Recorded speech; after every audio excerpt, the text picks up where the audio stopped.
So if there is any glitches in between, or if there is any delay in between, please bear with me. So I'm just learning these technologies. So Zoom, for the first time, I'm using Zoom app. And before I begin, I should thank Dr. Soumya Kumar and the entire Karunya team for thinking that I am an eligible person for conducting this webinar and for giving me an opportunity to connect with so many people. And in this webinar, I will be discussing about serial killers. Before I begin the topic, let me tell you my association with serial killing, the topic of serial killing. I did my PhD in the Department of Criminology, University of Madras, between the year 2011 and 2016. As a research topic, I have chosen serial killing. To say specifically, my topic for serial killing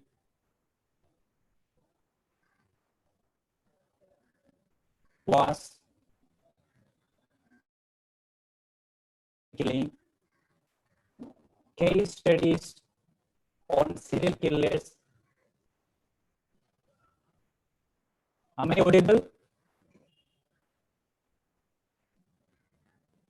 But yes, sir, you're audible. Yes, thank you.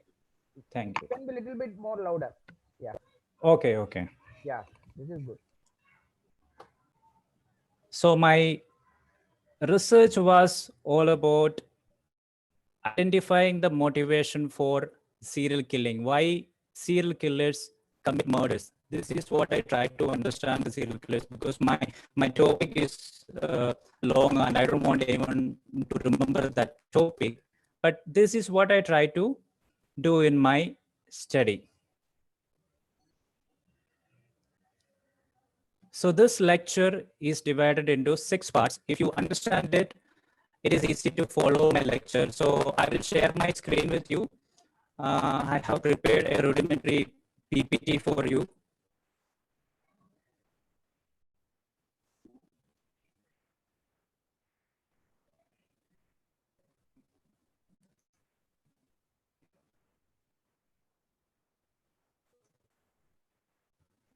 Okay. So this is the structure of my today's lecture. So the entire lecture is divided into 6 parts. In the first part, I will be talking about the significance of this topic. That is why I said, why serial killing? Why do we need to talk about serial killing? In the second part, I will be defining serial killing. So I'm quite sure that all of you are quite familiar with the definition of serial killing. But it is not the definition, certain issues in the definitions, in the discourse on research of serial killing. That is what we will be touching upon there. And then in the third part,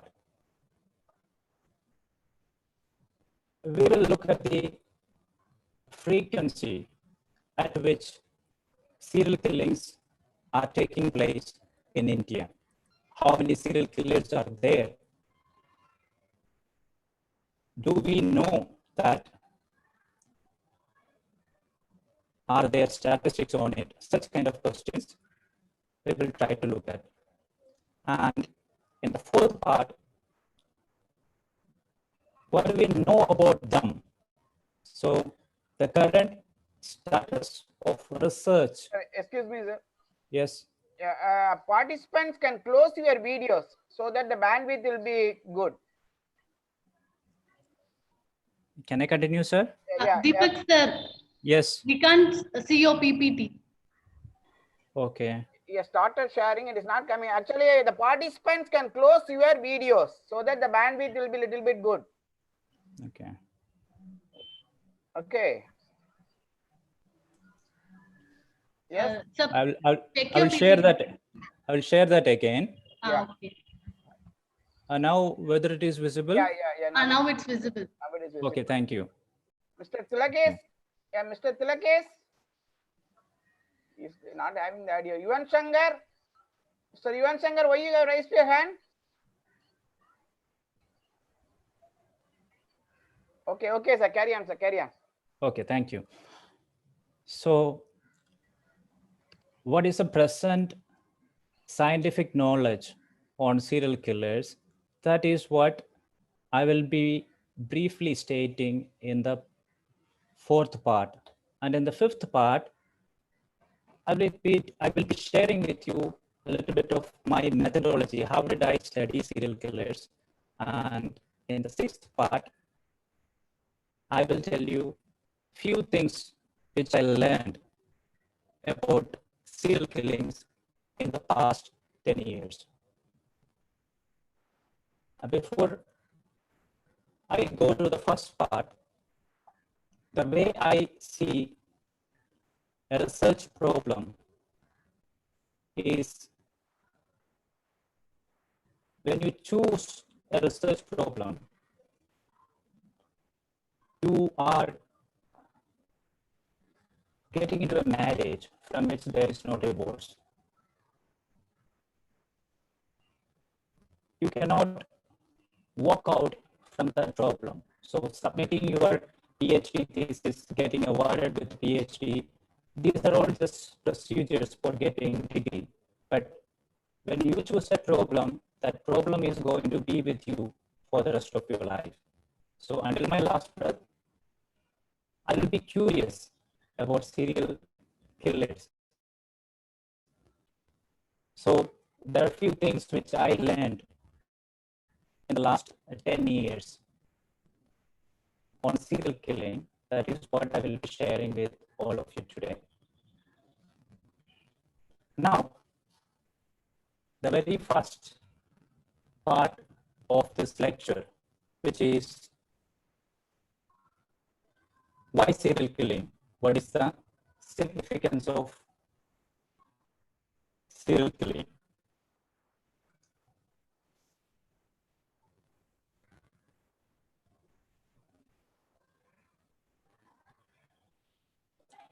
Okay, so here I'm not going to tell you that serial killing is taking place everywhere.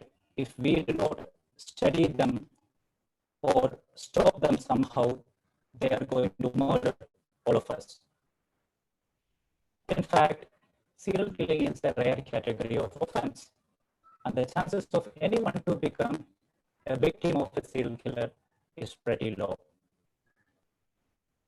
That means you have equal chances of winning a lottery compared to becoming the victim of a serial killer. Then why do we talk about them? Why study serial killers? Why conduct a webinar on serial killer? The answer is the same thing which made you register for this webinar. What is it? Curiosity. All of you were curious when you see this topic, isn't it? What might have the first thought went through your mind when you saw that topic on serial killing? See, this guy is going to talk about serial killers. Let's sign in and see what is he going to bluff about. Curiosity. That is inside me, that is inside you. Perhaps we all want to know deep inside what it takes to kill another human being. Perhaps all of us all of us came across situations in our lives where we almost felt like murdering another human being. Certain situations, we got so angry and so frustrated with someone's action, and for a fraction of a second, we thought, like, I want to kill that person. But later on, when we thought about it, we felt like, no, I would not have committed it. What if the difference between you and a serial killer is as simple as that you haven't started to murder it? That means a serial killer is the person who committed the murder. You are a potential serial killer, but you haven't committed any murders.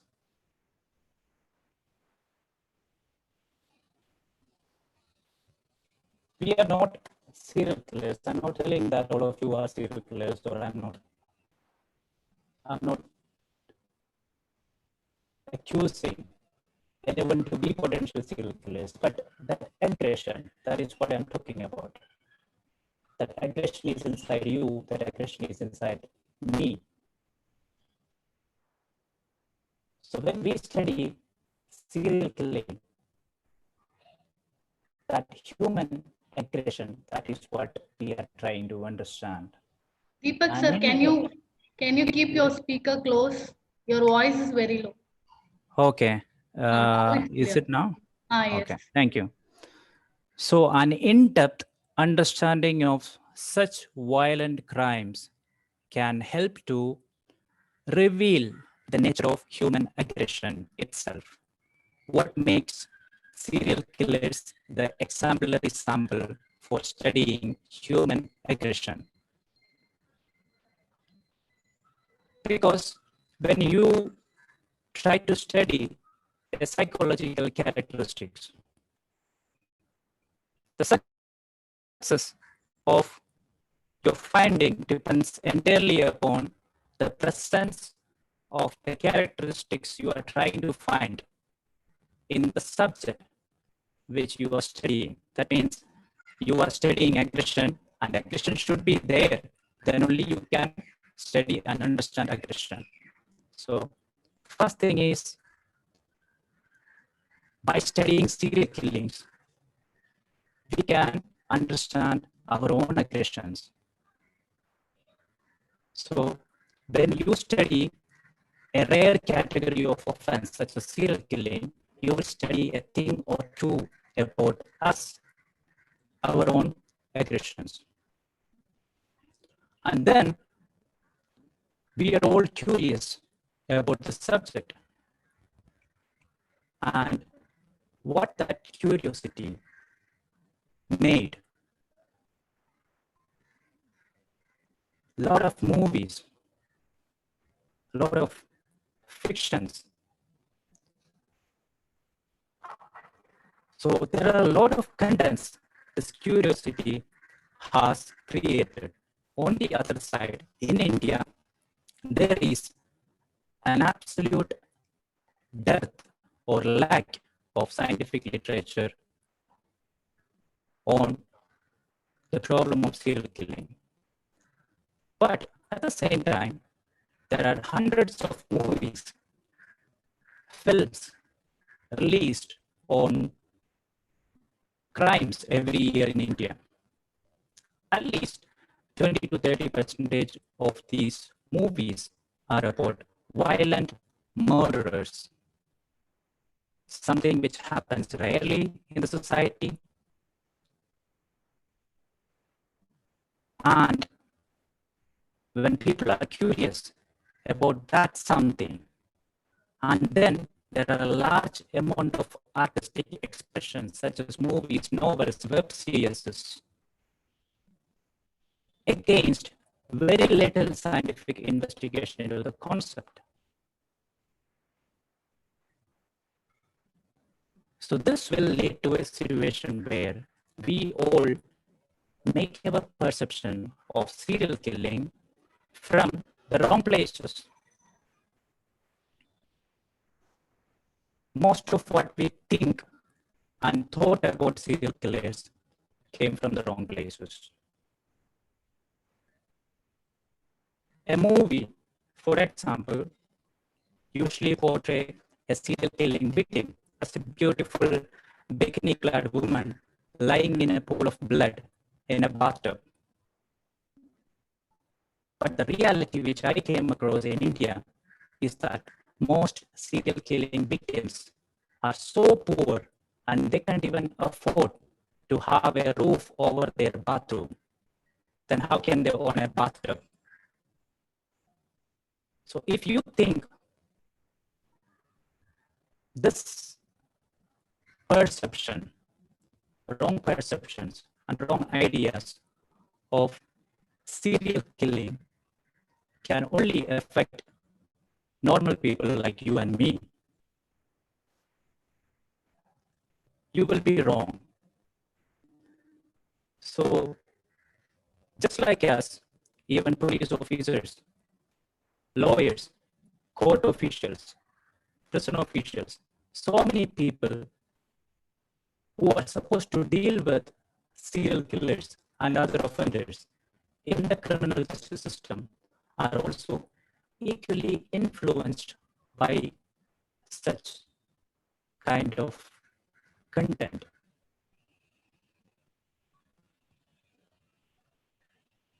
Why? Because serial killing is again I'm telling you, it's a rare category of offense. What is the chance of a police officer coming across a serial killer in his entire career? The chances are pretty slim. So when he finally comes, when he finally shows up,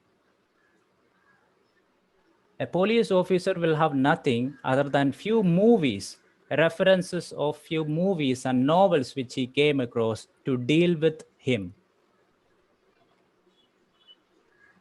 And that makes our criminal justice system ineffective. And that is why preparing, studying them is very important. Scientific literature. I'm not criticizing art. We should have art on one side. We all need it for our existence. Art give essence for the life. But on the other side, there should be some amount of scientific data to balance it.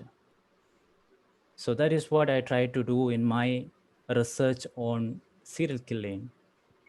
I wanted to collect scientific data and I wanted to preserve it for future generations.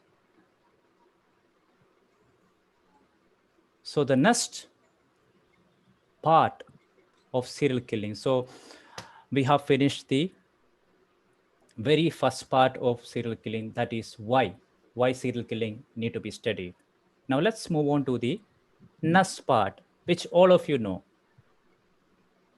What is serial killing or who is a serial killer? Deepak sir, are you sharing your PPT? No. Okay. Okay. Okay, thank you. Okay. So now I will share my PPT.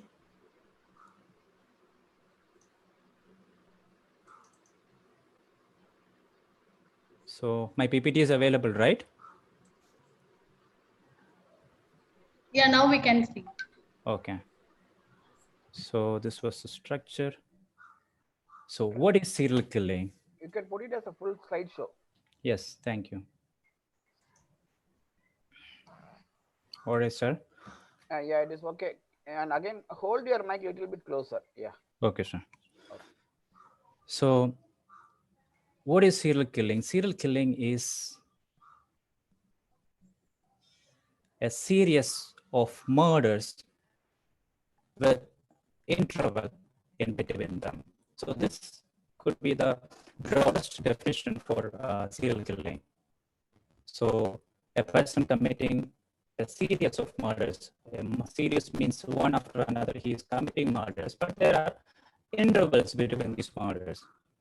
So this definition is very easy to understand, but the problem with this definition is that there are a number of factors which the past researchers consider for deciding if someone is qualified, some offender is qualified to become a serial killer. The first one is number of murders a person has to commit to qualify as a serial killer. So the number of murders, some researchers agree that a person need to commit at least 2 murders to qualify as a serial killer. Whereas some researchers say that it should be 3. 2 murders cannot be considered as a serial killer, but a person need to commit at least 3. So this is one disagreement. And then the length of interval between the murders. What is the length of interval? It is cooling off period. A person commits one murder and he calms down and then he commits another murder. So the interval, again, there is no consensus, no agreement on how much this interval should be to consider a person as a serial killer. So what if a person kill one person in a location and after 5 minutes he kill another person in the same location? So there is a 5 minutes interval between the first murder and the second murder. Can we consider him as a serial killer? Kindly let me connect the charger to the laptop.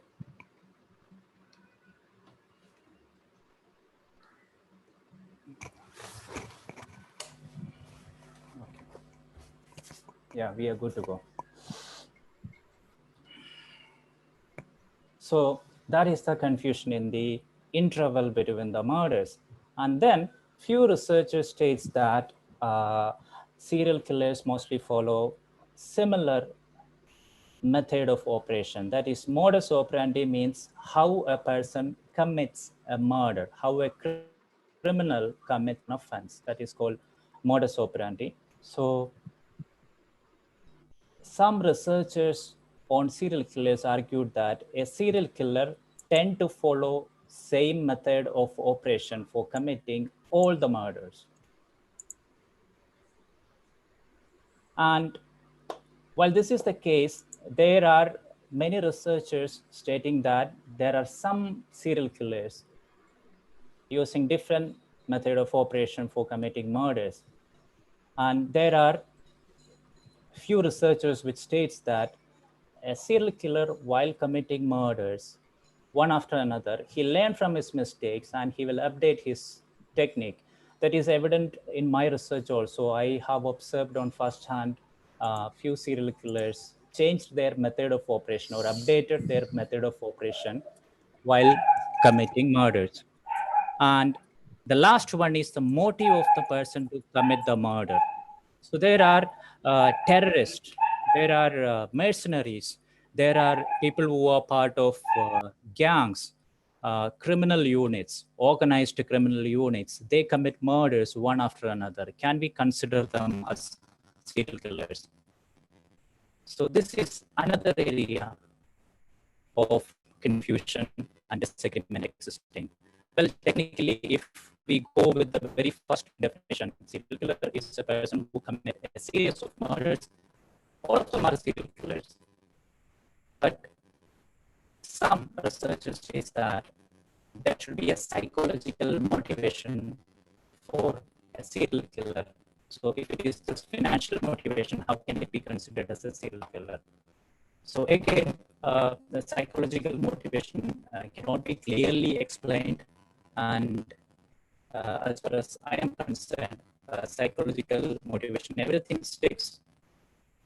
Financial motivation and psychological motivation can combine in some situations. So these are the areas of confusion in the definition of serial killing. So I was at the earlier stage of research when I went to the prisons in Kerala and Tamil Nadu. So there was, I been to the 9 central prisons in Tamil Nadu and the 3 central prisons of Kerala.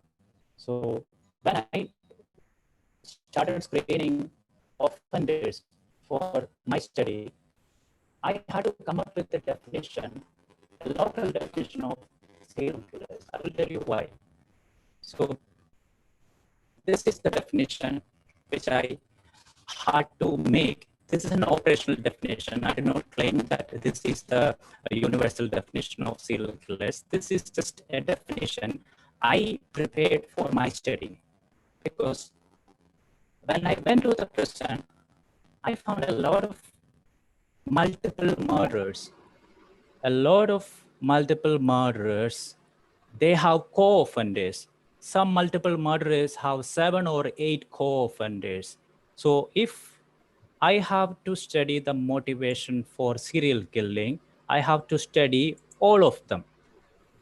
And there are group dynamics at play. So I had to exclude them from the study. So studying them will take a lot of resources. So I had to exclude them. So I concentrated on people who committed murders alone without any co-offenders.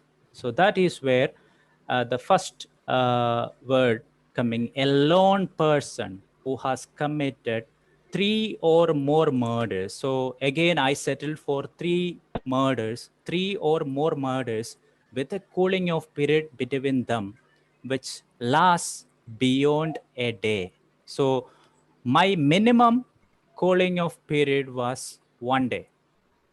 So committed not as a part of an organized criminal unit. Sometimes organized criminal units. So there are a lot of Indian multiple murderers we see in the prison. They belong to certain kind of organized criminal units. They commit a murder for money, or they will commit murders for some other people. So I had to exclude those people from my research. And then there are other category of multiple murderers. They are those who commit murders with a political motive. So they might belong to a political party, and when their political leader asks them to commit murders, they will go and commit murders. And so these kind of murderers also I had to exclude from my study. So as per my study, the operational definition of serial killing was a lone person who have committed 3 or more murders with a cooling off period between them, which lasts beyond a day, committed not as a part of an organized criminal unit or with any political motive. Now, we are in the third question. How many are there? Do we really know? There is no statistics, authoritative statistics available on serial killing in India. The Crime in India publication released by the Bureau of Police Research and Development do not categorize murders. And because of that, we have no idea how many serial killings are taking place in India every year. So in the absence of such statistics on the initial time of the research, to understand the frequency of this rare offense, I conducted an elaborate media analysis. So how many serial killings are actually reported in popular medias?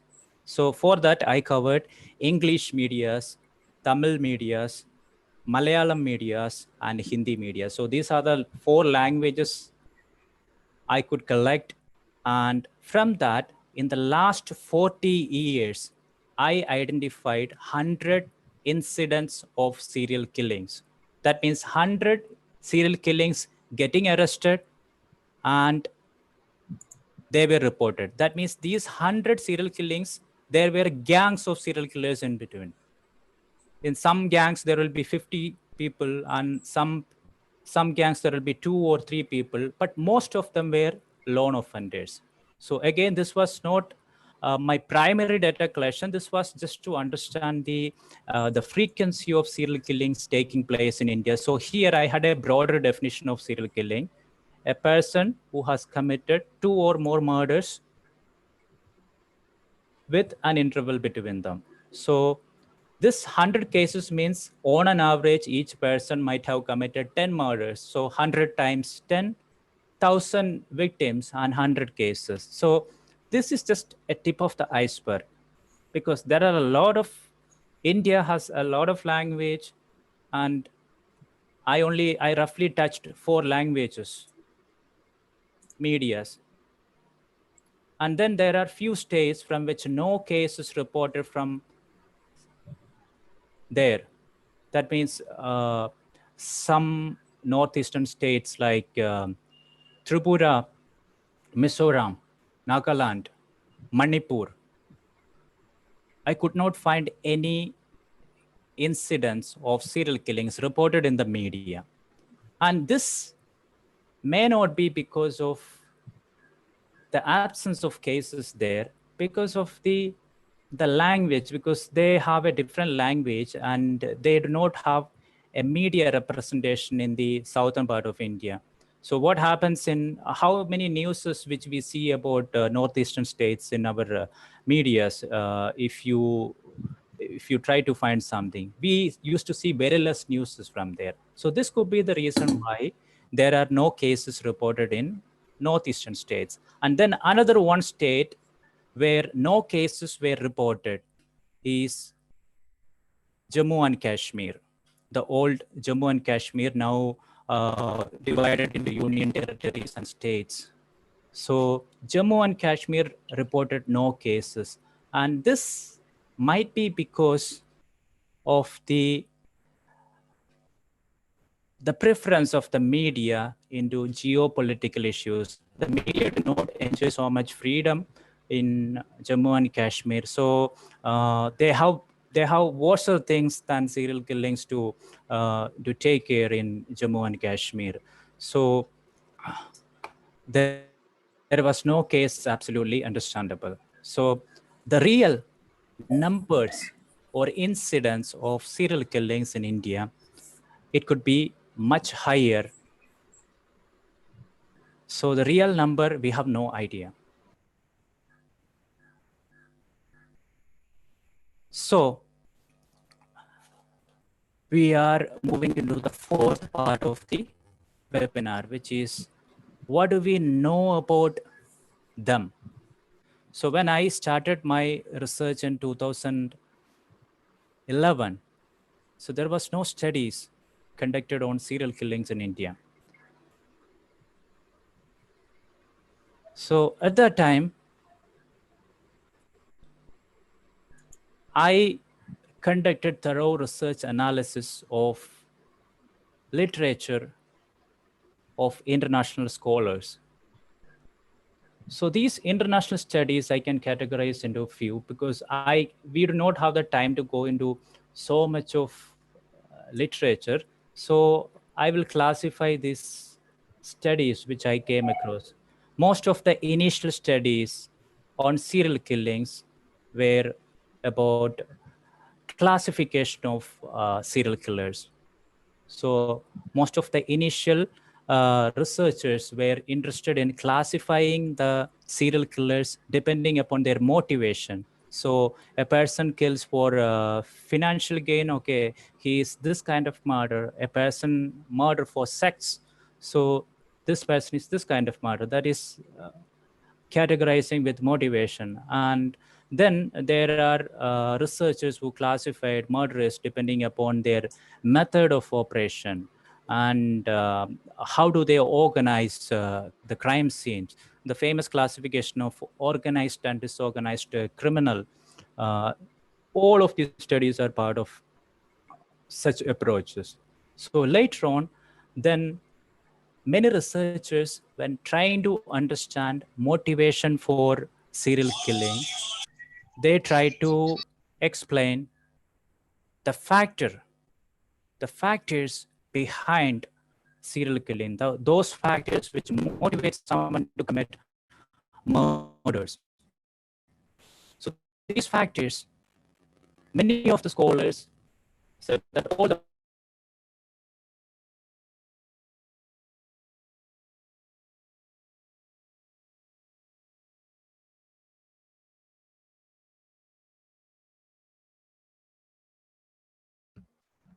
present Deepak sir.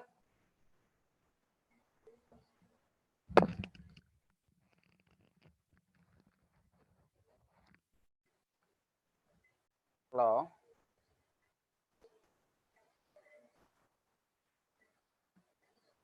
Soumya, Sir, you can call him, I think so. He just lost his connection. yes. Ah.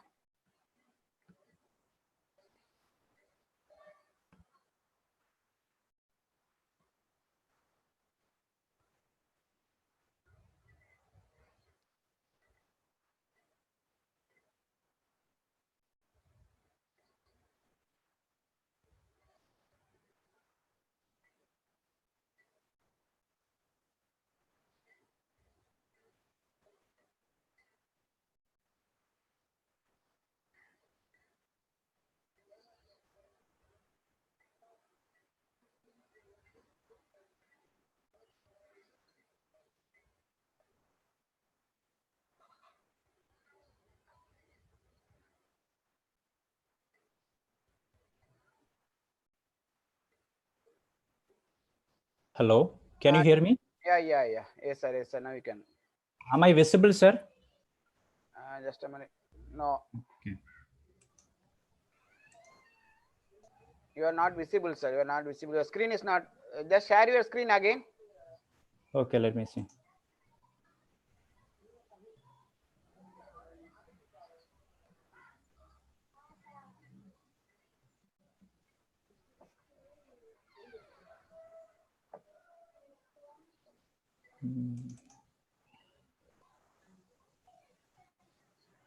Yeah, is it visible now, sir?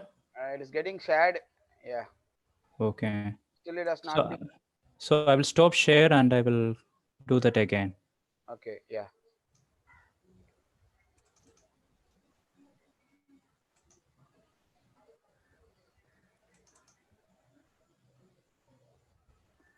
Yeah. Yes, sir. Yes, sir. It came. Yeah. Now it is visible. You can make it as full screen. Okay, sir.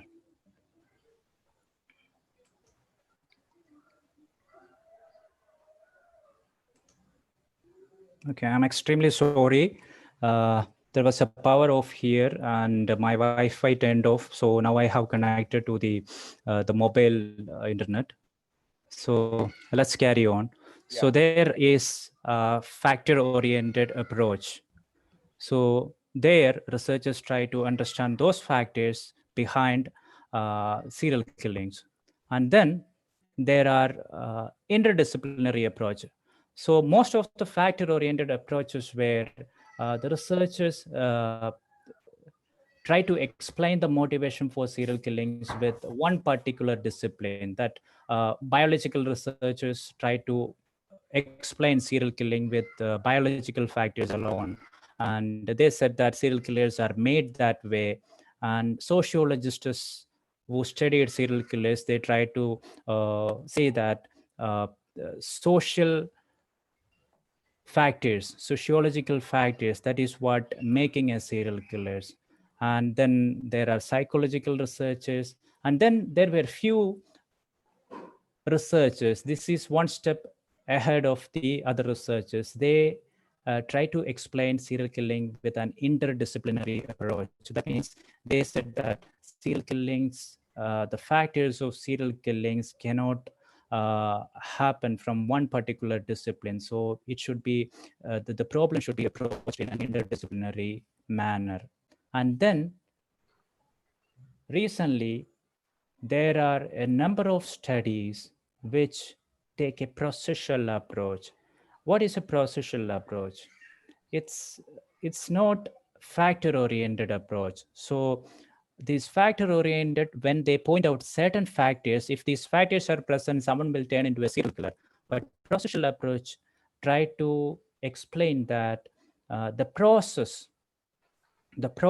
of a person becoming a serial killer is a step-by-step procedure, and they try to explain the step-by-step procedures. So the researcher on serial killing has steadily developing. This is the international scenario.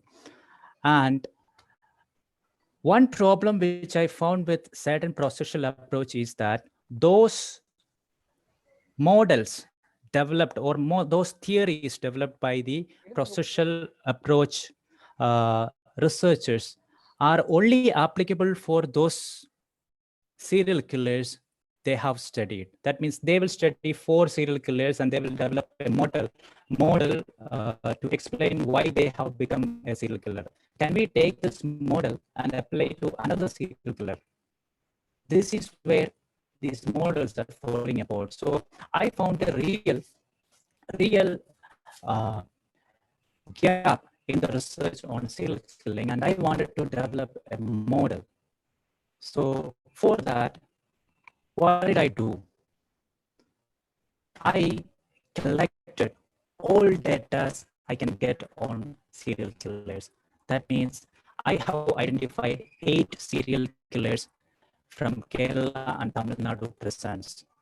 So for finding these 8 serial killers, I had to go through some 48 serial killers, and some of them were not ready to share their details with me. Uh, some of the serial killers, I have technical issues in studying them. So finally, I decided to study 8 serial killers. So how did I collect data on those serial killers?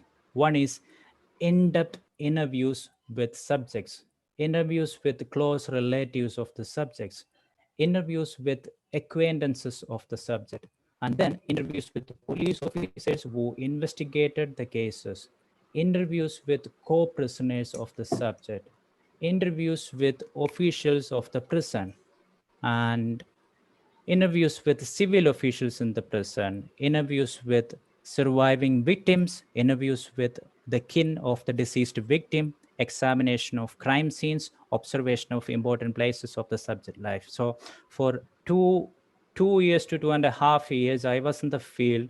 I had a bike and I was driving through all the districts of Kerala, Tamil Nadu, and part of Karnataka for collecting data on these serial killers. As part of the research, the exact local of my study included all central prisons in Kerala and Tamil Nadu, and police stations I have collected data from, and the locations of the offenders' life. That means important locations in the lives of these offenders, and examinations of crime scenes. Some crime scenes were very old, but at least I could understand the geography of those locations, which is uh, connected to the crimes, which I will come across later. So this is how I collected the method of this is what the method of data collection. And then what did I learn? So there was a lot of procedure in between that. I'm not going deeper into it. So after collecting all these data, I have constructed biographies of 8 serial killers. So these biographies of 8 serial killers includes all information on serial killers, whatever happened from their childhood to their present life. That means there are also information. There is a section called a pre-life. In pre-life, all details of their family, all incidents relating to their family happened before they were even born. So after that, their birth and childhood, there is how did they go to the schooling and how did they perform in the schooling, and then there are data of incidents when they are growing up, and their teenage, their love life, their sex life, and their career. And if they have a early criminal career, there is details of that. And then finally their offending patterns and murders and even behavior in prison. And even how did they behave with me while I were interviewing them. So all of these data are constructed and written in a narrative manner, and which is the biography of these 8 serial killers. That is what I published recently as a book, which is available on Amazon. And then after my PhD, I so in this motivation model, what I try to do is remember those processual approach, a number of researchers who studied the process of, so I had to even define what is motivation. So when you think what is a motivation for someone to do something, people will come up with different kind of answers. Some answers are convincing, some answers are a little less convincing. So this is how the motivation is defined in my research.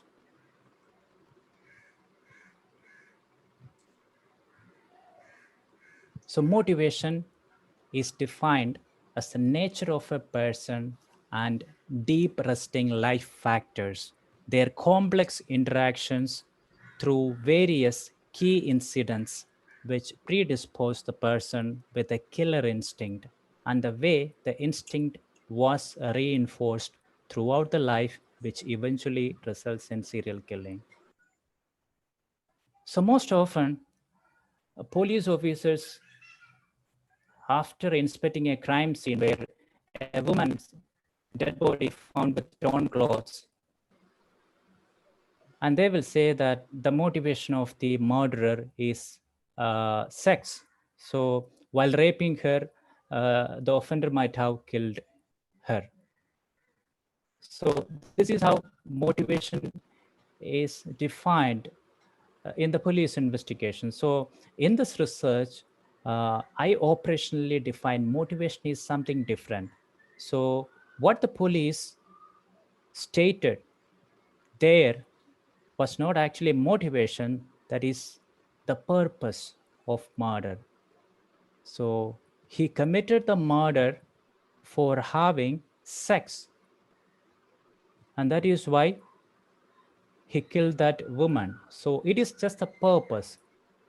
See, sexual feelings are there for everybody. So every person who get a sexual feeling will not commit a murder. So what makes a person commit a murder for satisfying his sexual feeling? That is called motivation. So what is the difference between two people? One commit a murder for having sex, another stays away from committing it. So that is what motivation. To understand that motivation, we not only should study the aspects of the crime scene alone, we have to study the entire life of a person, how he was brought up, what was his tendencies from childhood, what kind of a mother he had, what kind of a father he had, where did he go for schooling, did he study well? And these kind of things we have to study. And then only we will understand how an individual evolved from being a child into a serial killer. So that is why motivation is defined as the nature of a person.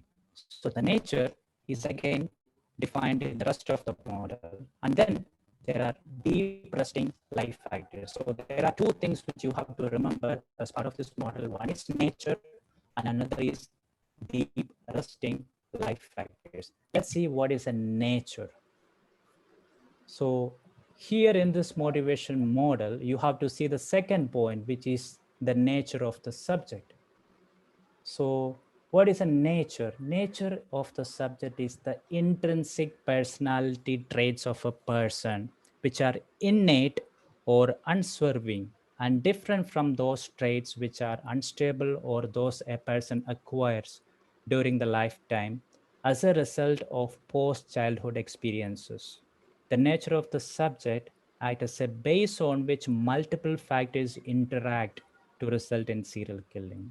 That means nature is something which we are born with, or something which is developed in a very younger age, or as a result of a very demanding uh, situation in somebody's life.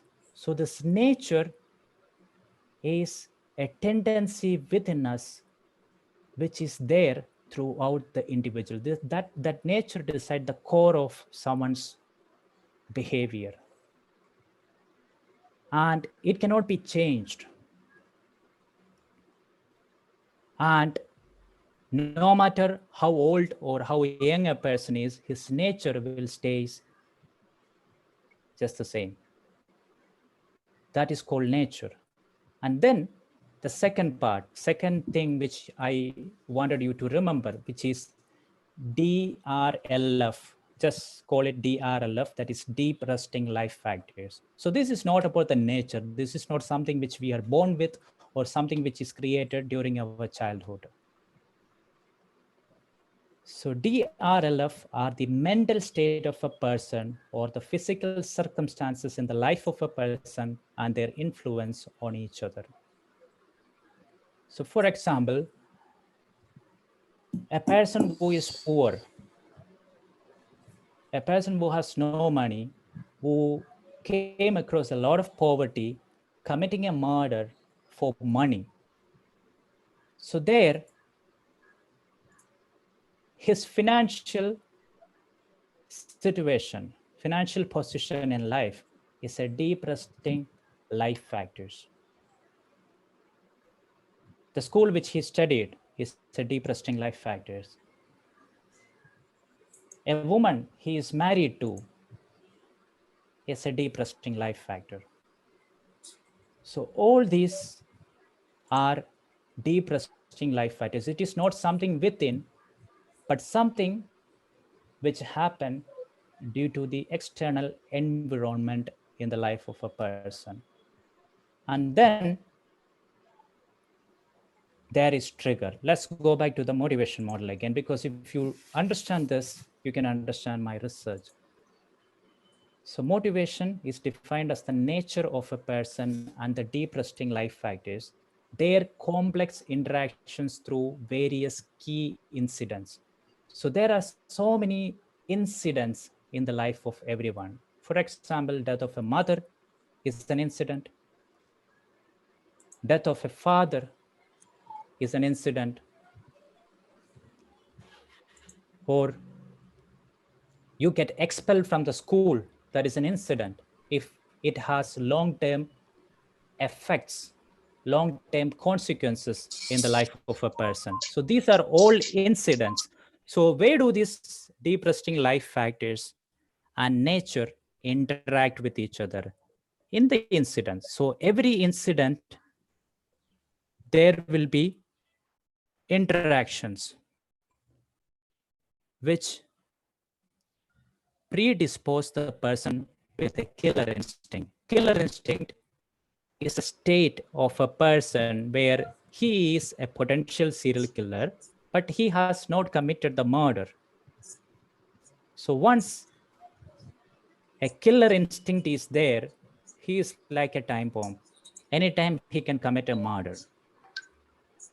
And this instinct will again be reinforced throughout the life, which eventually results in serial killing.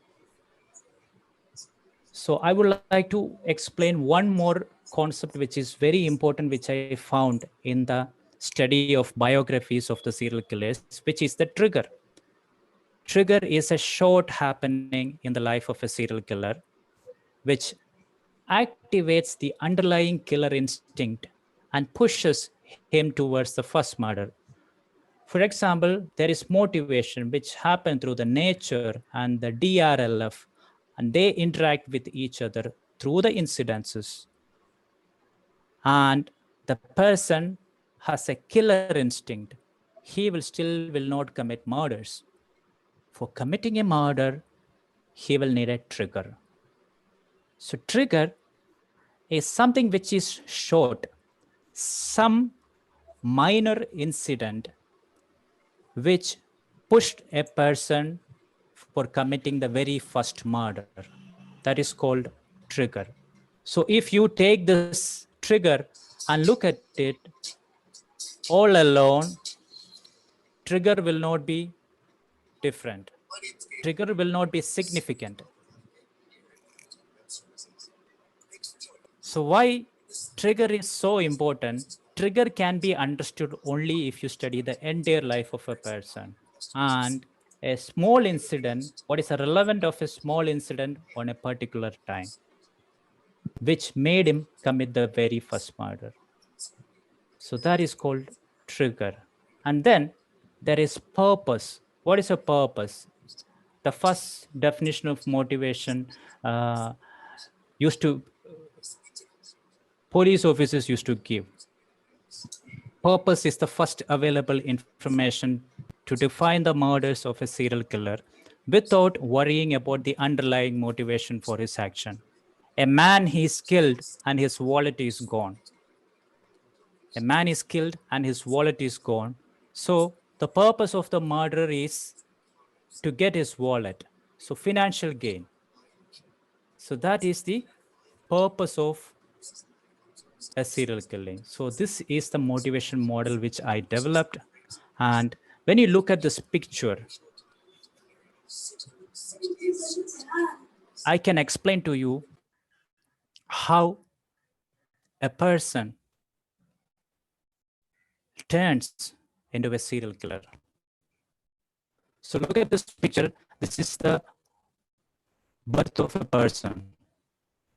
And from here, all these lines, these blue lines, this red lines, these lines are his nature. Imagine these lines are his nature.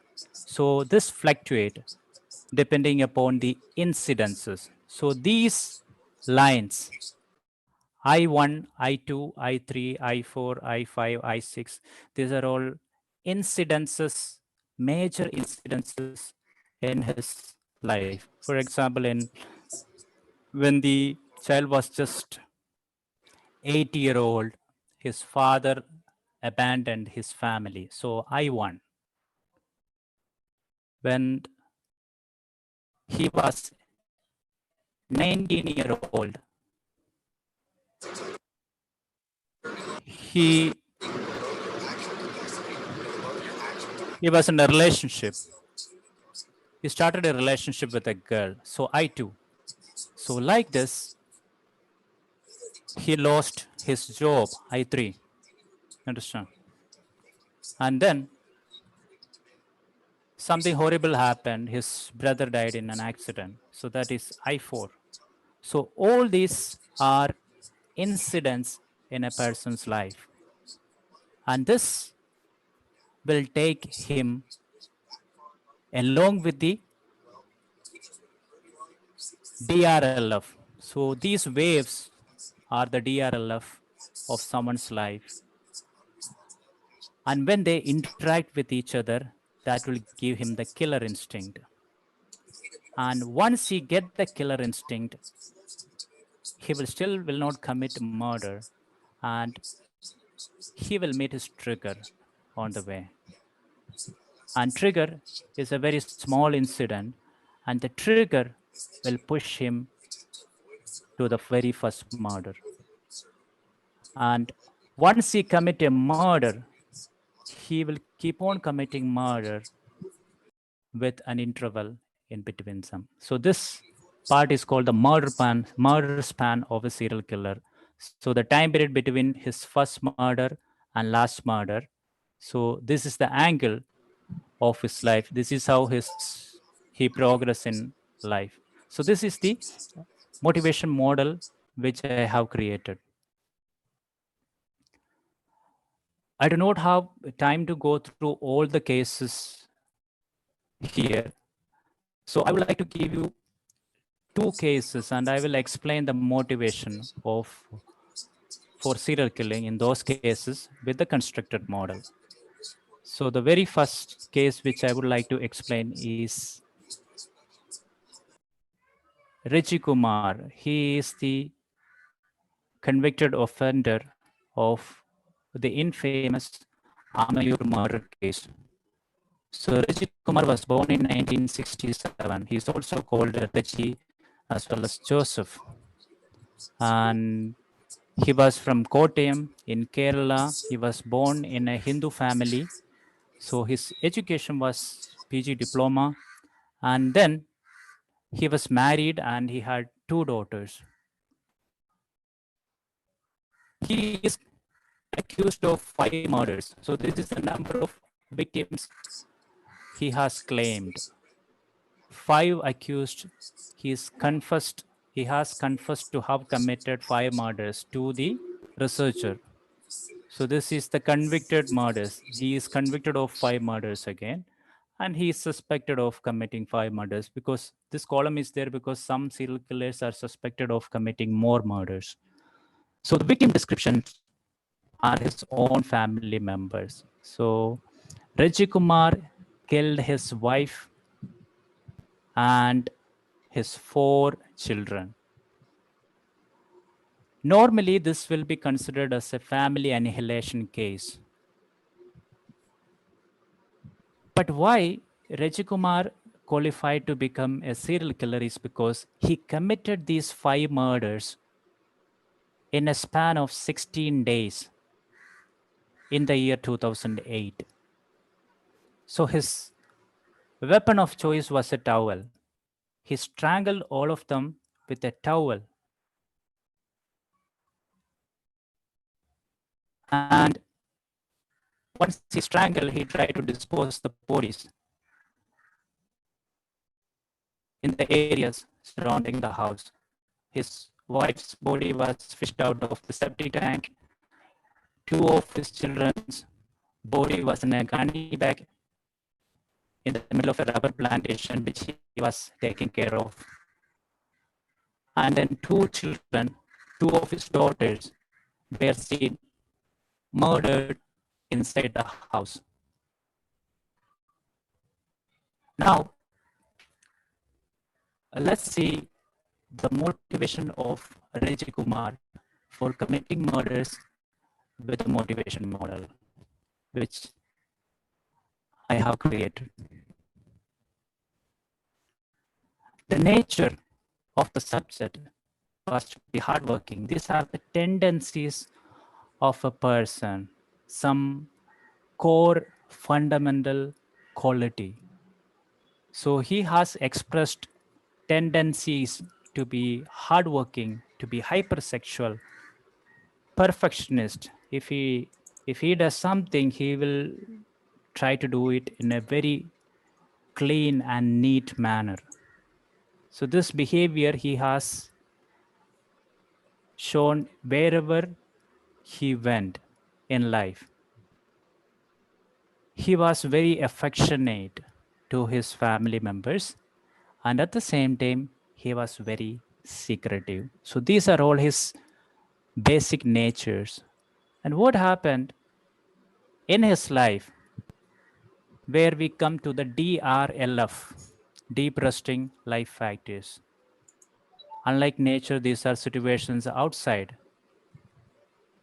his fundamental characteristics. He was born in a poor family, socio-economic background. He is not actually born in a very poor family, but there are certain situations in his life which took him to a lot of financial troubles in his life. That is why socio-economic background. Religious factors, certain factors related to the religion and incidents resulting from it. Unemployment, though he had a PG diploma, he was not able to get a job. Sexual factors, he wanted to have a lot of sex. And then marital distress. There are problems in his marriage. And then a compulsive need for closure. This is a psychological situation resulting from his perfectionist nature. You can see that. And then there is lack of sleep resulting from certain incidents, and then prospect of a new life. That means the subject wanted to have a new life, leaving his own family. So now let's look at why Kumar committed the murders. Using the above model, I have explained it like the complex interaction of the nature of the subject with the deep rusting multiple factors through certain key incidents in the subject's life, such as returning to his native place from Bangalore after a career failure, which lead to him acquainting with a Christian girl. So here the career failure is an incident in his life. An interreligious marriage against the will of their families. Another incident, major incident in his life, interreligious marriage. So this is where the religious factor is coming in. Then the subject with his wife settling in a distant location, which further distancing them from their families. This family annihilation, this murders would not have taken place if he was staying back with the family. Why he left his family? Because there was an interreligious marriage and his family could not approve his marriage. And then the birth of three children. So he had three children all of a sudden, which led to a straining on the resource of the family. He doesn't have a proper job. He had so many socio-economic problems. And with three children coming to his family, he could not take care of the expenses. So there was absolute poverty in his life. And then Rajakumar decided to relocate to Hyderabad with the prospect of a meaningful job. Someone has offered him a job, which led to subject's wife developing an extramarital relationship. That means he took his entire family and went to Hyderabad. There, his wife developed an extramarital relationship with a person whose office she was working. And then the subject's wife delivering the child of the school manager. That means she was working in a place and she developed a relationship with a person and she has born the child of that person, which led to frequent quarrels with his wife. You should see that he is a very affectionate person. An affectionate person, it is an intolerable thing when he realized that his own wife, the mother of his three children, developed an affair and she had a child on him. So this was something which he cannot tolerate. This unsettled him completely. At the same time, he cannot abandon his wife because his other three children will lose their mother if he does that. And then the subject decided to relocate with his family to Amayur, where this murder is taking place. So this is another major incident in his life. So there he secured a job as a rubber trapper. And then Rajakumar stopped having sex with his wife. They used to speak in front of everybody, but inside the house they will not speak. But they acted in front of everyone. So that is because of his perfectionist nature again. And then what happened is that he developed an extramarital relationship with a co-worker woman. And this is because of his hypersexual nature. And one night, the subject received a missed call from the woman with whom he was having an affair. By this time, Rajikumar's wife was already suspicious of her husband. So this missed call actually resulted in a quarrel with his wife. Kumar already had his killer instinct and he decided to end her. In that moment, he took a towel and strangulated her. So, here in this case, the trigger for the serial killing was the missed call incident. So, nowhere we can think that a missed call can cause a murder, but analyzing with all these situations, with his nature, with the depressing life factors, with all the incidents, all the key incidents in his life, the trigger is something which gives a lot of meaning. So if I am going to explain Rajikumar's case with a factor-oriented approach, none of this information will get into that.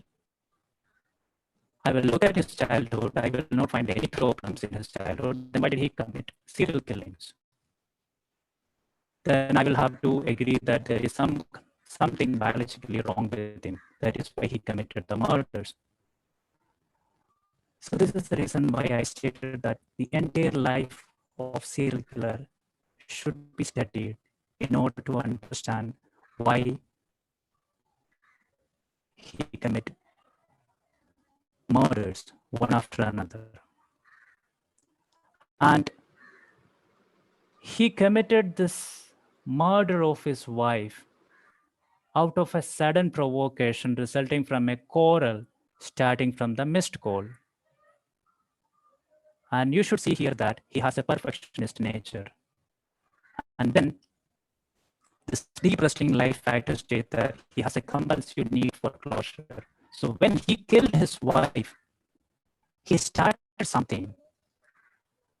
And his nature is perfectionist. Once he started something, he cannot stop it.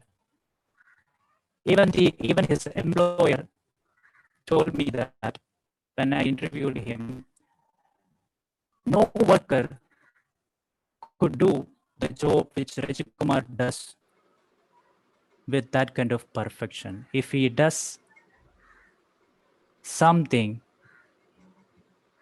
he will do that perfectly. So he started something when he committed the murder of his wife, and then he had to finish it.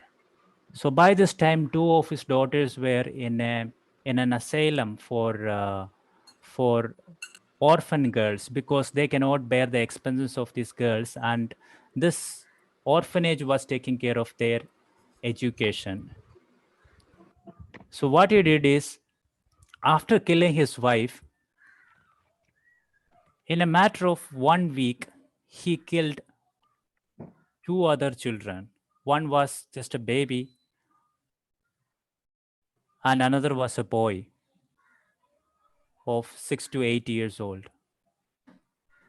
And he killed both of them and filled them in a gunny bag and put it in the middle of a rubber tree plantation. And then he told a convincing lie to his house owner, with whom he had a very good relationship, that his wife and children went to their native place because his father-in-law is not feeling well. So after that, what he did is, he went to the orphanage and collected those young girls, telling their a convincing lie that her father-in-law died, his father-in-law died, and brought them back to the house. And without the knowledge of his house owner, he entered the house. There he murdered both of them. He could have just left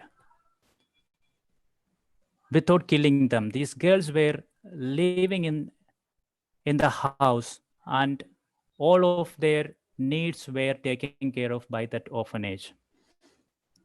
Why did he do that? Because again, he needed a compulsive need for closure. He was intending to start another life with a woman with whom he is having an extramarital relationship. He cannot leave something in the middle and go to the next thing. If he starts something, he has to finish it. That is in his perfectionist nature. So, what he did is he killed all of them one by one. He killed both of the girls in one night. After a week, he killed his two children. So, that is the case of Reggie Kumar. So, his entire life is mentioned in my book. So, all these incidents with much detail. It's a 15-page biography of the entire life of Reggie Kumar.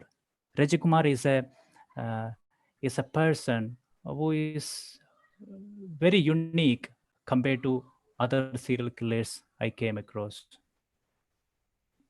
He looks like a family man. He won't look like the typical serial killers. In fact, none of them will look like a typical serial killers.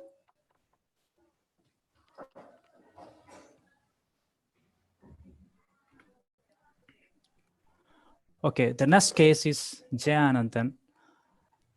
And I will quickly go through this case because I think we don't have much time left. So he is a person who is accused of 12 murders. Again, another family man. He had two daughters, and he is convicted of 5 murders, and remaining cases are going on. He used to burgle houses. So all of the crimes which he had committed had a purpose of financial gain. So he entered the houses of people and bludgeoned them with iron bar, iron turner, iron lever, machete, whatever he gets. He normally used to collect these uh, weapons from the surroundings of the house. Like that, he has killed many.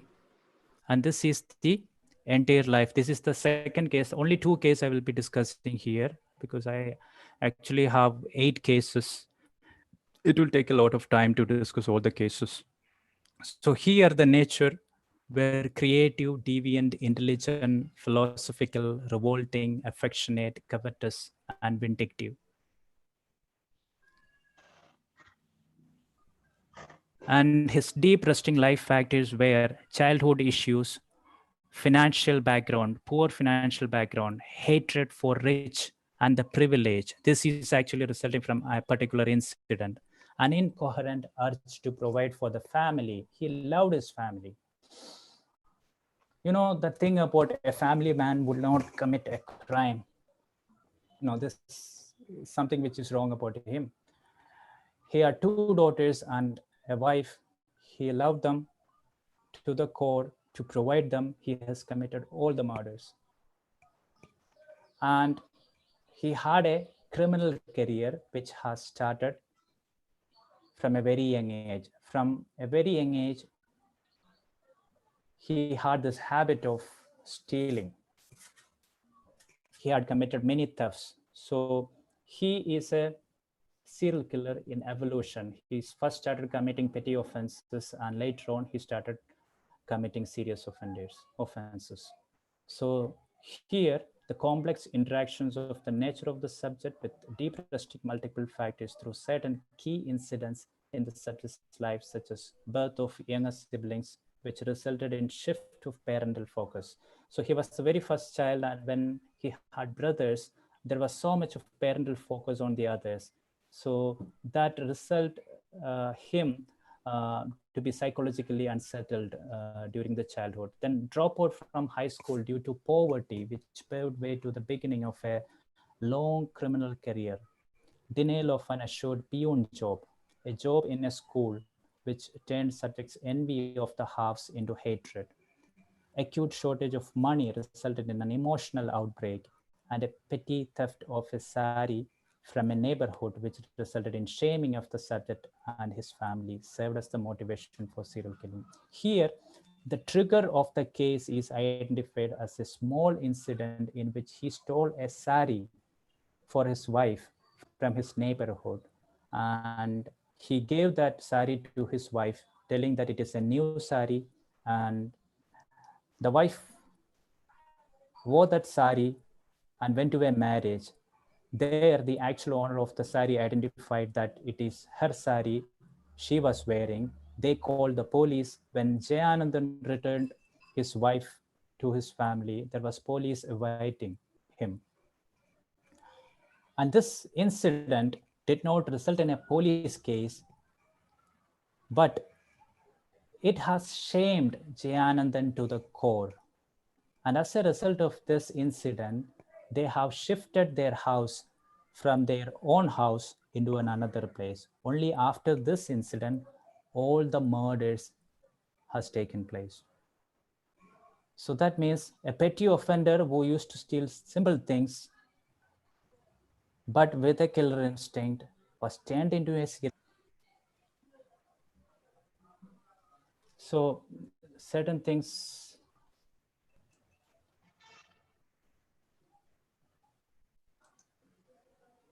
Okay, certain things which I came across in the comparative analysis of the motivation is monetary links.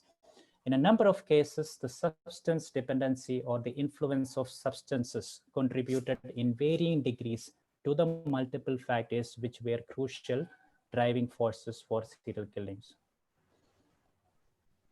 In some of the cases, the relationship factors had a direct impact on the motivation for serial killings. In the majority of the cases, the early criminal career of the subject had a significant effect on the serial killings. The triggers for committing the serial killings have been identified in 7 cases out of 8. So I would like to know how much time I have left. Excuse me, I would like to know how much time I have left. Deepak, how many slides you have more? I have only 2 slides. Okay, there are a couple of people who have already raised the hands. If they have any questions, you can complete and you can get the questions. Okay, so recently, okay, I have a power problem. My power went off and my laptop is going down in charge. So can I shift it into my mobile? Yes. Okay, so I will stop this and I will come back. Yeah, please. Through my mobile.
Deepak, you can start.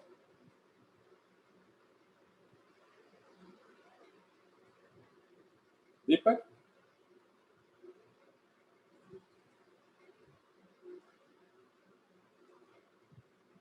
Dr. Makin? Yeah, he's coming. Yes. Give him a co-host and ask him to continue. Huh? Give him co-host. If he has anything to share, ask him to continue. So that he can see they're raising the hands and also give him co-host. Deepak, you can start.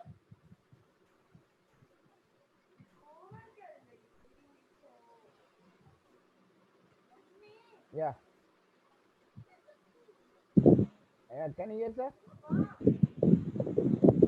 So, Deepak, sir, can you hear?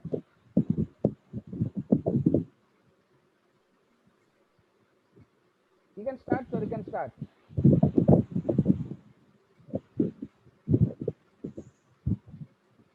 Makin, check for which Deepak you have given co-host. Deepak Kumar. Is Deepak essay. Deepak, you can start. Dr. Deepak, yeah, wait. Samya, madam. I'm trying to connect with him, sir. His mic is not Yes. on. He is there, but he cannot His mic is hear not what on. we are trying to speak. Deepak, sir. Just click call via device. Deepak, sir, you can start. We can see you, but your Mic voice is not mic audible. is not connected. Sir, connect your mic. You can start.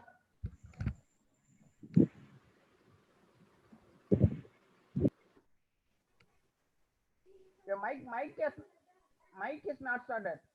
Samya, you can call him, I think so. I informed him, sir. His mic is not on still. There is some problem with his microphone. So in the device click call via device audio. Deepak, sir, your mic is not on. You can call using your device audio, Deepak.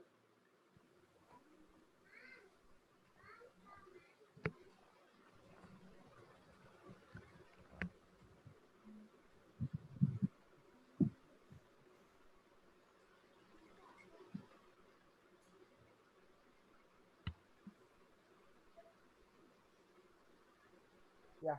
Now, yeah. Okay. Can I continue? Yeah. Yes. Now you can start. Okay. I'm sorry for the trouble. So I predicted all of this thing in the beginning. I knew that some things will happen.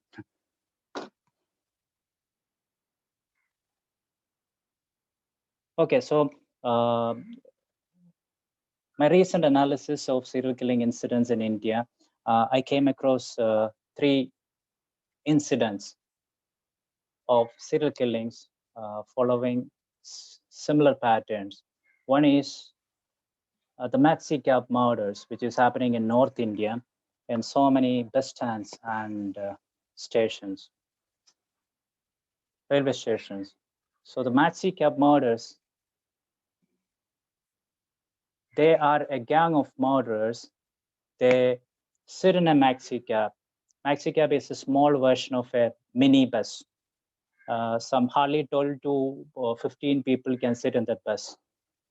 So these Maxi cab murderers, they wait outside some busy railway stations or bus stands with these people.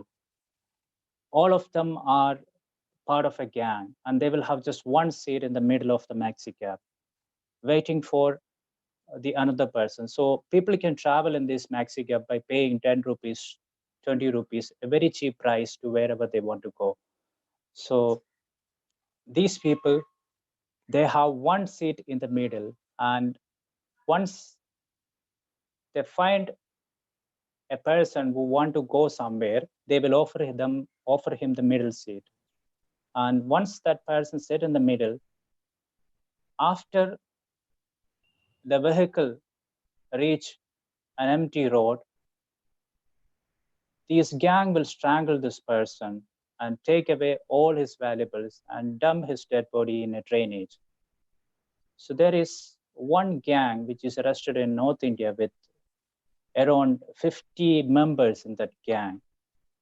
So they have altogether committed around 250 murders, serial killing incidents. And there was another similar gang of 8 members were captured from another place in North India. So this is a recent trend of serial killing which is happening in India. And then there is a pattern of stone murderers. So 1950s onward, there are murders of people who are sleeping in the street. So in all cases, the victims were killed with a heavy stone, crushing their head with a heavy stone. And this is not just one incident. In the beginning, it was a person called Raman Raghav. He was arrested, and then there were a series of incidences on different parts of India. It happened in Mumbai, it happened in Kolkata, and recently in 2006, it happened in Kollam, in Kerala also. So this is another pattern of serial killing incident which is happening in India. And then something which I learned during the last 10 years, many serial killing incidents in India is connected to gold ornament. Offenders killing women for the gold ornament and for having sex with them. So some women are victims of serial killers just because of they are wearing gold ornaments. And majority of the serial killers in India, which I came across, do not use any weapons of combat, such as firearms. Firearms are used by only 2 serial killers of the entire 100 cases I came across. All the other serial killers, most of them have used some rudimentary tools, some tools which are not made for murders. Even there are only very less people who used knife for committing murders. Most of them used agricultural tools, and strangling was the most favorite method of committing murders for serial killers in India. And in the cases which I have studied, sex and financial gain were the dominating motivation for committing murders. So dominating purpose, not actually motivation. We cannot say it is motivation, but purpose of serial killings were sex as well as money. And then there is one interesting thing which I found out. When offenders' intention or the purpose is to have sex with the victim, they used to rely on strangling more than stabbing or any other method of killing. So in most of the cases where offenders had sexual relationship with the victim or even the body of the victim, they used the method of strangling. And those serial killers who use the method of bludgeoning, that means killing someone by beating on the head, thrashing, most of them had purposes such as financial gain. They never wanted to touch the victim once they murdered them. So these are certain things which I came across. Then there was 2 serial killers from Tamil Nadu who very uniquely developed method of operations for committing murders. And these two cases are evident that geography of a particular region is connected to the method of operation of serial killers. See, both of them committed murders of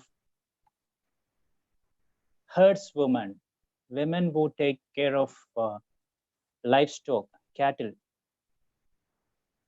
in the deserted regions of Tamil Nadu.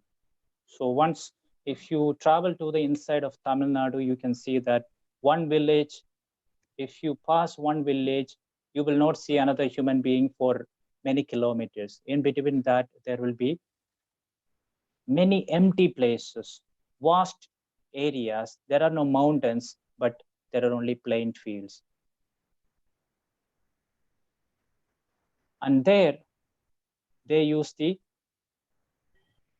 similar modus operandi of murdering them and having sex with them. Both of them use the similar method of operations. So these are certain things which I wanted to share at the end of the presentation. So I would like to open the floor for questions. Kindly raise questions if you have.